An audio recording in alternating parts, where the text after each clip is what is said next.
어떻게 명절은 다들 잘 보내셨나요? 아마 가족들끼리 모여서 앞으로 집값이 어떻게 될까 이런 얘기 많이들 나누셨을 겁니다. 그만큼 정말 뜨거운 관심사인데요. 전통적으로 시장의 분위기가 바뀌는 변곡점으로 여겨졌던 이 추석 연휴가 끝난 지금, 과연 전문가들은 어떤 신호를 읽고 있을까요? 오늘 이 분석을 통해 그 미래 시나리오 속으로 한번 깊숙이 들어가 보겠습니다. 바로 이 질문에 대한 답이 여러분의 자산, 또 앞으로의 계획에 정말 큰 영향을 줄 수 있겠죠. 과연 시장은 다시 반등의 시동을 걸게 될까요? 아니면 잠시 숨을 고르는 국면으로 들어갈까요? 지금부터 그 분석 함께 시작하시죠. 오늘 우리가 맞춰볼 5가지 퍼즐 조각입니다. 이걸 하나씩 맞춰보면 지금 시장의 큰 그림이 보이기 시작할 거예요. 거시적인 가격 전망에서부터 시장 내부에 보이지 않는 균열, 그리고 우리 삶과 바로 연결되는 임대차 문제와 구체적인 대응 전략까지 차근차근 짚어보겠습니다. 자, 첫 번째 주제, 바로 가격 전망입니다. 많은 분들이 반등이라는 단어에 기대를 걸고 계실 텐데 전문가들은 여기에 아주 중요한 단서를 하나 붙입니다. 그게 뭐냐면 모두를 위한 반등은 아닐 것이다 라는 거죠. 바로 이 지점이 이번 전망의 가장 중요한 핵심입니다. 옛날부터 추석은 마치 계절이 바뀌는 환절기처럼 부동산 시장의 분위기가 싹 바뀌는 그런 시기였어요. 연휴 동안 가족들이랑 얘기도 나누고 또 가을 이사철이랑 맞물리면서 멈춰있던 거래가 다시 시작되는 그런 중요한 변곡점이었죠. 그렇다면 그 에너지는 과연 어디로 향할까요? 전문가들이 꼽는 곳은 바로 서울의 핵심 지역, 그리고 경기도의 일부 인기 주거지입니다. 이 지역들의 공통점이 뭐겠어요?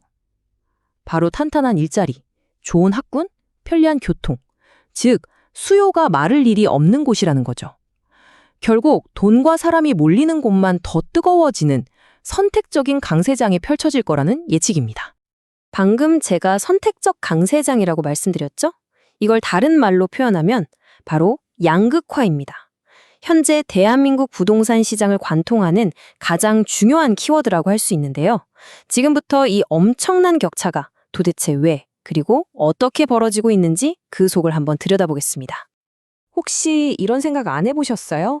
아니, 뉴스에서는 집값이 오른다고 난리인데 왜 우리 동네는 그대로지? 만약 그런 의문이 드셨다면 바로 이 양극화 현상 때문입니다. 모든 지역이 함께 오르는 그런 상승장이 아니라요. 돈과 수요가 특정 지점으로 쫙 흡수되면서 다른 지역과의 격차가 극단적으로 벌어지는 현상을 말하는 거죠. 이 표를 보시면 그 현실이 정말 적나라하게 드러나는데요. 심지어 지방의 자산가들마저 자산을 처분해서 서울로 향하는 이유가 뭘까요? 간단합니다. 한쪽은 시간이 지날수록 가치가 오르는 안전자산으로 여겨지고 다른 한쪽은 가치가 정체될지도 모르는 위험자산으로 인식이 바뀌기 시작한 겁니다. 자본은 절대로 위험한 곳에 머무르지 않으니까요. 매매 시장에서 부는 이 양극화라는 바람이 여기서 그치는 게 아닙니다. 임대차 시장으로까지 번져가면서 이제는 거대한 폭풍을 만들어내고 있거든요. 지금 전세와 월세 시장에는 세입자들의 어깨를 정말 무겁게 할 말 그대로 퍼펙트 스톰이 다가오고 있습니다. 자, 이 도미노가 어떻게 쓰러지는지 한번 보세요. 먼저 앞으로 2, 3년간 아파트 입주 물량이 확 줄면서 공급 부족이 현실이 됩니다. 그럼 자연스럽게 전셋값이 오르겠죠? 그럼 정부는 집값을 자극할까 봐 걱정돼서 전세 대출을 조이기 시작합니다. 그럼 어떻게 될까요? 결국 대출길이 막힌 세입자들은 울며 겨자 먹기로 더 비싼 월세 시장으로 이동할 수밖에 없는 거죠. 모든 부담이 연쇄적으로 가장 약한 고리인 세입자에게 넘어가는 구조입니다. 이 숫자가 왜 중요할까요?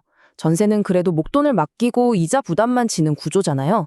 근데 월세는 매달 내 주머니에서 현금이 그대로 사라지는 구조입니다. 시장의 중심이 이렇게 월세로 넘어갔다는 건 세입자들의 실질적인 주거비 부담이 과거와는 비교도 안 될 만큼 커졌다는 걸 의미하는 거죠. 그리고 이 월세 상승세는 피하기가 좀 어려워 보입니다. 결국에는 금리, 물가, 세금 같은 모든 비용 상승 요인들이 세입자가 내는 이 월세라는 작은 창구로 전부 쏠리고 있는 셈이거든요. 이런 상승 압력은 앞으로도 계속될 가능성이 아주 높습니다. 자, 이렇게 좀 복잡하고 어떻게 보면 답답한 시장 전망을 듣다 보면 마음이 무거워질 수 있습니다.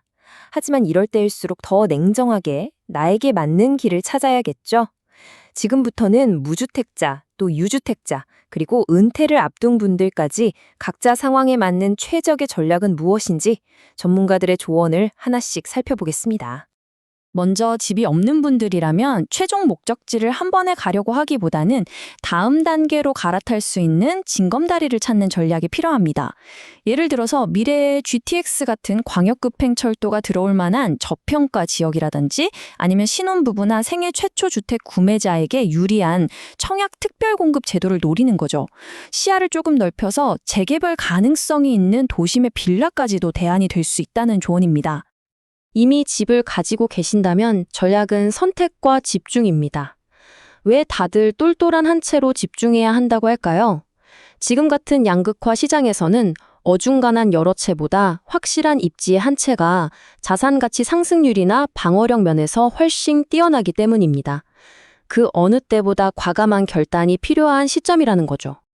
은퇴를 앞둔 분들을 위한 조언은 훨씬 더 명확합니다. 가장 중요한 원칙은 이거예요.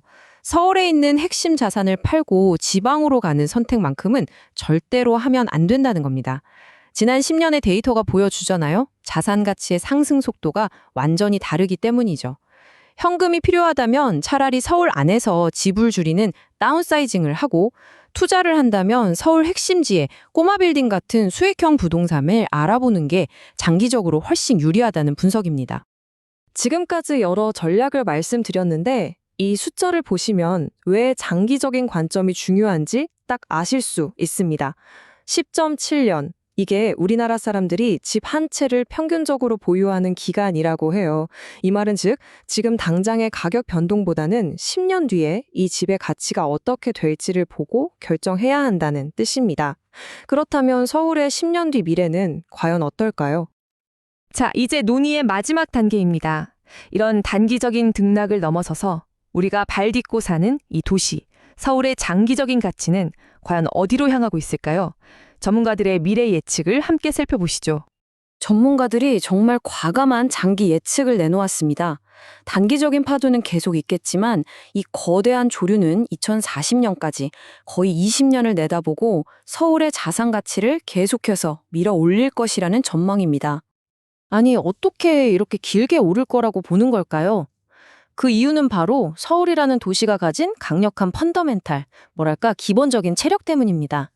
새 아파트는 늘 부족하고 공급 부족, 지방 인구는 줄어도 핵심 인재와 자본은 서울로 빨려 들어오고 인구 집중, 또 세계적인 도시로 인정받는 글로벌 위상, 이 세 가지 엔진이 서울의 가치를 계속해서 끌어올릴 거라는 분석이죠.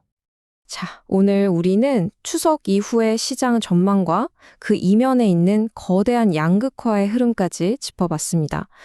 이 모든 분석이 가리키는 미래 앞에서 우리 각자는 스스로에게 질문을 던져봐야 합니다.